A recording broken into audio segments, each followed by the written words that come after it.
શું મિત્રો ચૈતરભાઈ વસાવાને જેલની બહાર હવે આવવું હોય તો ક્યાંક ને એક સૌથી મોટા વકીલની એન્ટ્રી કરવામાં આવે? જો ચૈતરભાઈ વસાવાને જેલની બહાર નકળવું હોય તો ગુજરાતની અંદર ક્યાંક ને ક્યાંક આદિવાસી સમાજના લોકો આંદોલન કરવું જોઈએ। તમને લોકોને ખબર છે કે પહેલા તો ચૈતરભાઈ વસાવાના સપોર્ટરની અંદર આદિવાસી સમાજના લોકો વડોદરા શહેરના જેલ ખાતે ગયા હતા, તેના જ કારણે ચૈત્ર વસાવાના જામીન રદ થઈ ગયા હતા। પરંતુ ક્યાંક ને ક્યાંક હવે મિત્રો વાત કીધું ચૈતરભાઈ વસાવાએ બધા લોકોને કહી દીધું છે કે ભાઈ તમે તમારું કાંઈ પણ નહીં કરતા, ભાઈ કાયદોનું કામ કરી રહ્યા છે। તો ચૈતરભાઈ વસાવા પોતે મિત્રો વાત કીધું ક્યારે જેલની બહાર આવશે, શું સૌથી મોટા વકીલ એટલે કે મેહુલભાઈ બોગરાને એન્ટ્રી કરાવવી જોઈએ કે પછી ગોપાલભાઈ ઇટાલીને આ કેસ લડવો જોઈએ કે ભાઈ ખુદ મિત્રો વાત કીધું ચૈતરભાઈ વસાવા મિત્રો વકીલ બની જાય?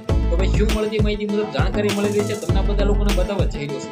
વિડીયો બને એટલો શેર કરી સબસ્ક્રાઇબ અવશ્ય કરવાનું ભૂલતા નહીં, જેથી ચૈત્ર વસાવાના તમામ અપડેટો બિલકુલ તમારા સમક્ષ લઈ શકું, તમે બધા લોકો એક ને એક મિસ ન કરી શકો। તમને લોકોને ખબર છે કે લાખો આદિવાસી સમાજના લોકો રાહ જોઈને બેઠા હતા કે ક્યારે ચૈત્ર વસાવા જેલની બહાર આવે, પરંતુ ક્યાંક ને ક્યાંક ચૈત્ર વસાવા સહી જેલની અંદર બંધ જ છે અને ક્યાંક ને ક્યાંક ચૈત્ર વસાવા મને નથી લાગતું કે હજી મિત્રો વાંચ્યું 10 થી 12 દિવસ જેલની બહાર આવે, કારણ કે મિત્રો ફરી વખત ગુજરાત હાઈકોર્ટ મિત્રો એક નવી તારીખ આપશે ત્યારે ચૈત્ર વસાવા જેલની બહાર આવી શકે છે। પરંતુ ક્યાંક ને ક્યાંક ફરી વખત ચૈત્ર વસાવાના જામીન અરજીની સુનાવણી ગુજરાત હાઈકોર્ટની અંદર એક નવી તારીખ આપવામાં આવશે ત્યારે ચૈત્ર વસાવા જેલની બહાર આવી શકે છે। વિડીયોને બને એટલો શેર કરી સબસ્ક્રાઇબ અવશ્ય કરવાનું ભૂલતા નહીં, જેથી ચૈત્ર વસાવાના તમામ અપડેટો બિલકુલ તમારા સમક્ષ લાવતો રહું, કારણ કે તમને લોકોને ખબર છે કે ગુજરાતની અંદર ચાલે તો ચાલે એક જ ચાલે છે, ચૈત્ર વસાવા ચાલી રહ્યા છે। પરંતુ ક્યાંક ને ક્યાંક હવે લાગી રહ્યું છે કે ભાઈ ચૈત્ર વસાવાની મુશ્કેલી દિવસે ને દિવસે વધી રહી છે અને હવે ચૈત્રભાઈ વસાવાને જેલમાંથી ભાઈ બહાર આવવું એ મિત્રો સહેલું નથી, કારણ કે તમને બધા લોકોને ખબર છે કે ક્યાંક ને ક્યાંક ચૈત્રભાઈ વસાવાની મુશ્કેલીમાં વધારો થઈ રહ્યો છે। પરંતુ ક્યાંક ને ક્યાંક ચૈત્ર વસાવાને તારીખ ઉપર તારીખ મળી રહી છે,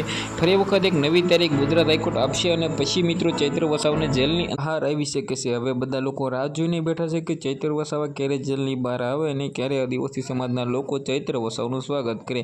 વિડીયોને બનેલો શેર કરી સબસ્ક્રાઇબ અવશ્ય કરવાનું ભૂલતા નહીં। આજના વિડીયોમાંથી એટલે જ માહિતી, આપણે એક નવા વિડીયો મળીએ।